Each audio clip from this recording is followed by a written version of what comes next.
Hey guys, very happy to have you on the video. So why we're doing this is Joe had an experience with something pretty unique yesterday.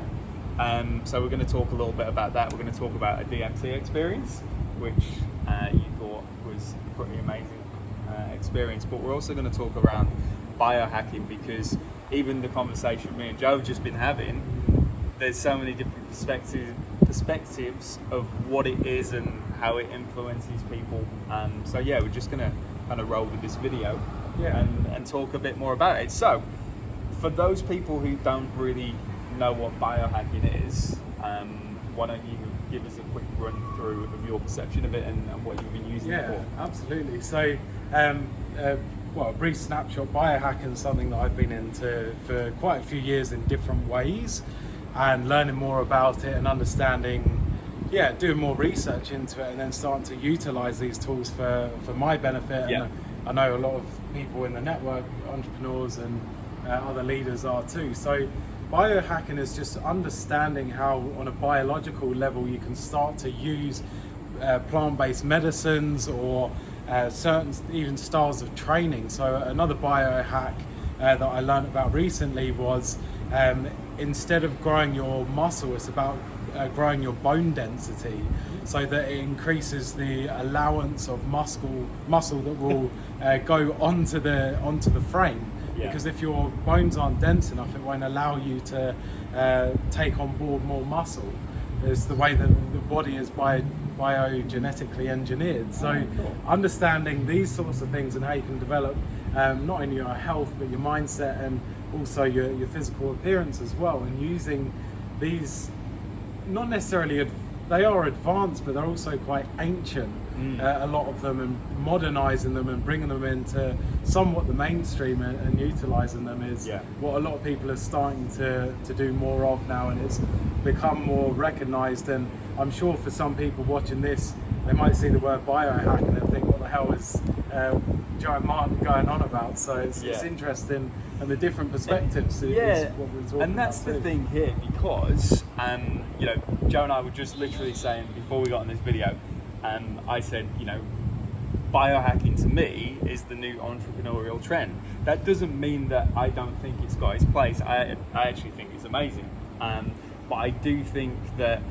there's, in certain corners of the internet right now, people are putting biohacking next to their name, and it's like the cool thing. And it's, I think for me, is more along the lines of hearing things like yesterday, that your experience with DMT, hearing more kind of success stories of what it's really about, rather than just kind of I think there's a lot of stigma in the market around what it is and how it's helpful.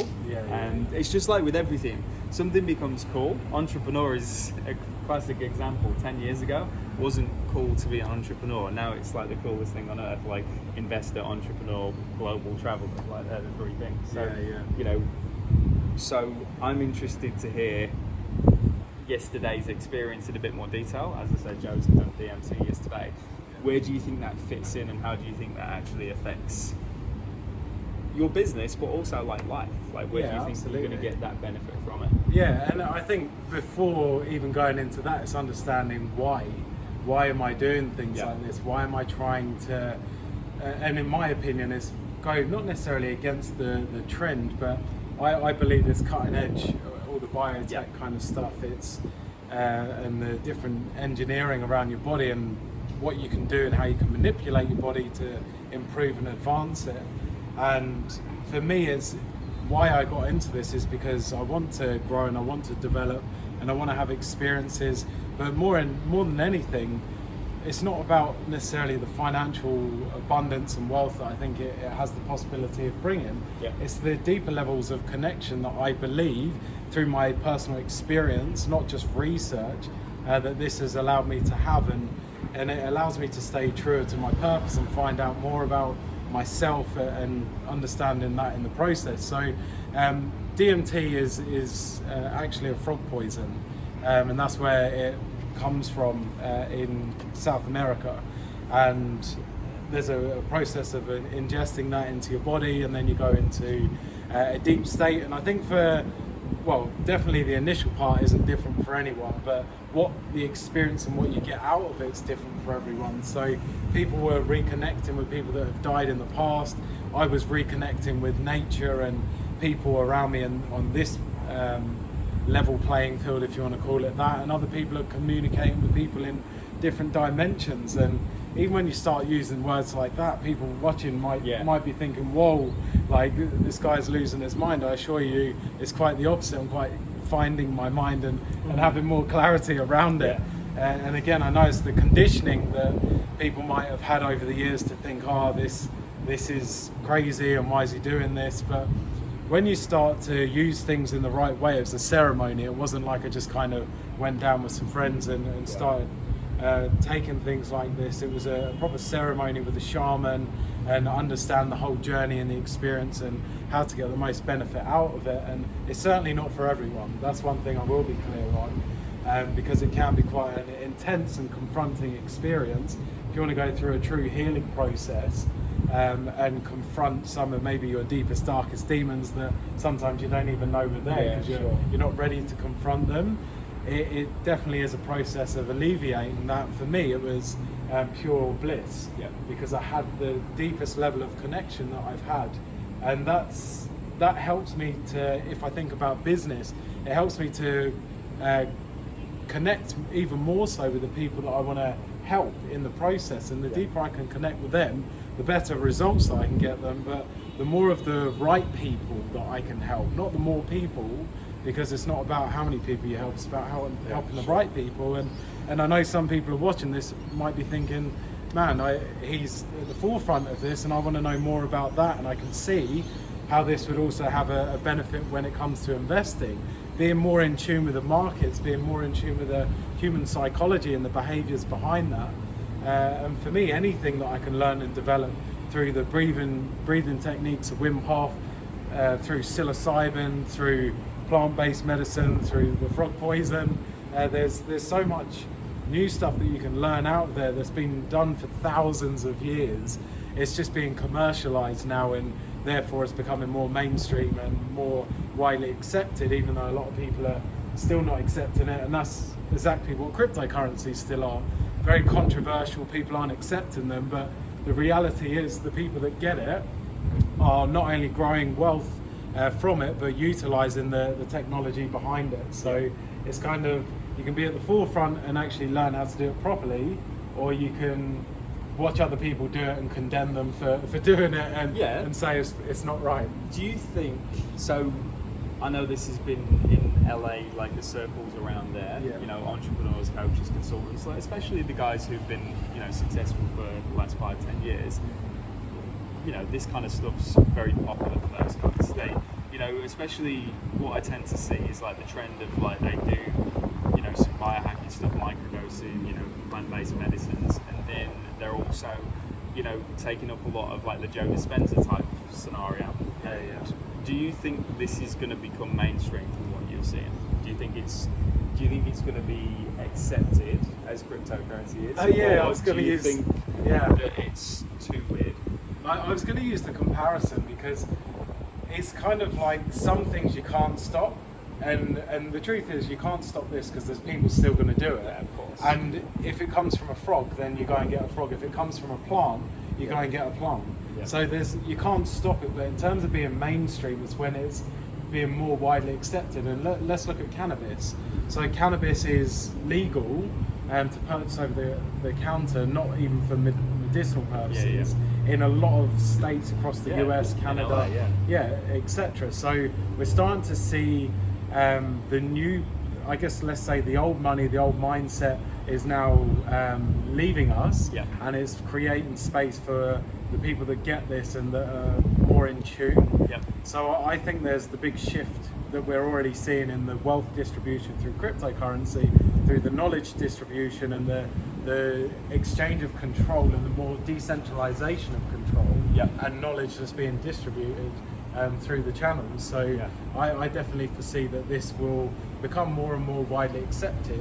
And it's kind of like alcohol. When that first came about, it's like, whoa, alcohol. And then it was accepted, and now everyone's credit cards. You look at anything. Classic example. there's a teething process of this is wrong, this is wrong, this is wrong, and then all of a sudden it's like, okay, this is now normal, and then it goes on to something else. We're constantly going through change and evolution in every single industry in the world, and this is personal health and mindset is like, it's in everything now, and this is at the forefront of that.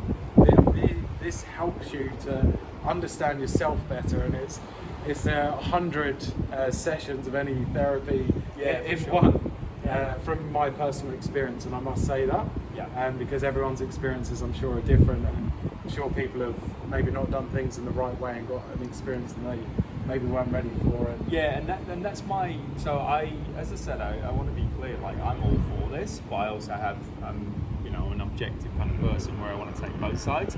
My issue is I feel there's people out there that use this as a crutch to go, I'll skip some parts of growth. Do you know what I mean? Like, I'll just microdose my way to success, or I'll just plant, I'll just poison myself, and then everything's done. And I just don't. I think there's an element of, you've already got to be at a certain level of growth, and I might be wrong with that, by the way. But that's my perception. Is like, use this once you've already started to gather your success, and already got to, I don't say a certain point, but I just feel like there's a lot of growth to go through before you do this. Am I right, or just in your opinion? And I would say it can fall on both sides of the fence. I would say that you probably need a strong mindset, because it can be quite confronting, and if you're not ready for that, and you're not open to it more than anything, because you can, one of the guys that had an experience, which I won't use names, but he was holding on to something, so when he went through that process, his experience was letting it out, and it was the most beautiful thing to see. So I think if you're not ready for it, and you go through something that it's going to come out anyway, then it helps with it to speed that process up. But where it becomes a problem is if people become reliant upon this, I need this to grow, when no, you don't. It complements your growth when used correctly. So it's kind of both sides of the fence. You've got to be ready for it, and if you're not ready for it and you do it, then it might not be the experience that you're ready for. Therefore, you can turn around and say it's bad. But on the same hand, too much of anything and not done in a professional way, like if you go out and drink too much, then we all know how that ends. We don't do that. I've been a victim of that in the past, not anymore. Luckily, I don't drink. But it's too much. No, that's good, and I do think it's great to clear up, because like I said, I do get messages right now like, hey, are you into biohacking? And I'm like, there's so much to that question. I feel like it's a loaded question. I feel like people are now selling it, and that's how I've become aware of it. Obviously, we've had conversations for probably 2 years on this, like, just things that you're going through and interest. But I think it's really good to understand that. I think you've got to have gone through the growth first, or be stable in yourself to get that benefit. That's just my personal opinion on the outside, and I think that's where I'm on this whole biohacking. And it's awesome. And thanks everyone for tuning in. And what I would say, some people are probably very curious watching this. Some people probably have quite negative comments. That's okay. Everyone goes through their own experience, their own journey, and I wouldn't. Nothing's right or wrong. Everyone's entitled to their own opinions, and that's the beautiful thing about humans. But my experience has been very awesome of it, and I've integrated it really well into my life. And I don't necessarily just do things like, also biohacking for me can be things like Vipassana, sitting 10 days, meditating 12 hours a day in silence, not doing any eye contact and eating in a certain way. That is biohacking as well to me. Interrupt you. Sorry.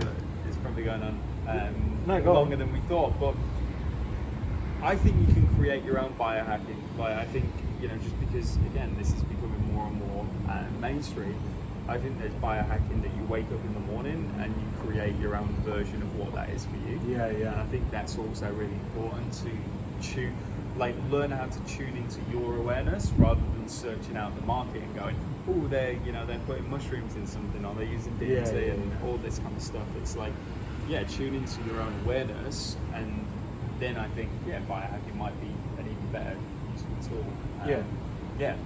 And I think that's a well-rounded point to end on. It's biohacking doesn't necessarily just mean ingesting Yeah. some toxins or anything that might manipulate you in that way. Biohacking can be through meditation, through visualizing your day, through sitting in silence and focusing on your breathing. Yeah. It is very broad, but yeah, it depends which way you want to look at it and what you decide to get out of it, and experiencing it firsthand rather than doing the research and sitting on the outside. Research isn't experience. They're two different things. Unless you go and start to undertake things and get feedback for yourself, then you're never really going to know what it's like. So, and that's not me promoting anyone to go and do DMT or psilocybin or anything like that, but certainly meditate, that's and breathing work, that's something that everyone can do today and get the pure benefit of doing that. So Yeah, and if you're interested in it, go and speak to people like Joe who've done it. yeah, Like, absolutely. you know, I'm very interested in it, and that's why I speak to people who've done it, not people with an opinion who haven't done it. Yeah, absolutely. Awesome. Thanks for tuning in, guys. Thanks Thank for you very having me on. much. Thanks to Absolute the pleasure. camera lady, Sally. Woo!